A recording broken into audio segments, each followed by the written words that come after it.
To discuss this, we're now joined in studio by our defense correspondent, Anna Ehrenheim. Anna, thanks for joining me this afternoon. This attack, the horrendous scale of this attack, what do we know? What are the latest details? Well, like you said, it was reports of 2 suicide bombings to have hit the Kurdish city, which is actually on the border with Turkey near the Mardin province. But there were reports coming out recently saying that it wasn't actually 2 bombings. There was 1 suicide car bombing by the Islamic State and a second explosion caused by a pipe that leaked and exploded.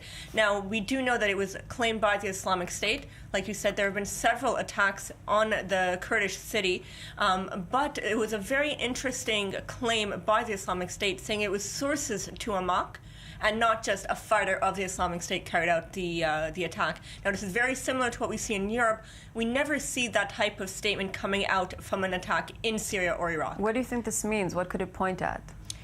Who knows? But again, this is just Hamas. This is not the official statement by the Islamic State. This is a news group affiliated to them. It's not 100% of the group.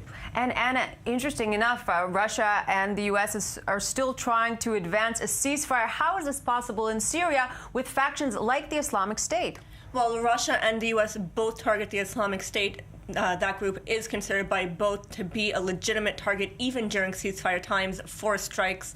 Now, on the Kurdish city, there are no strikes on Kurdish-held towns. We see right now in Manbij, there are dozens of strikes happening there as the SDF and Kurdish forces try to retake control of that town from the Islamic State. But the Russians and the Americans are trying to come together to figure out who exactly they can target legitimately during a ceasefire time, because the Russians and the Americans have very differentiating groups. But with the Islamic State being their common enemy. Exactly. Anna Ehrenheim, thank you very much for weighing in.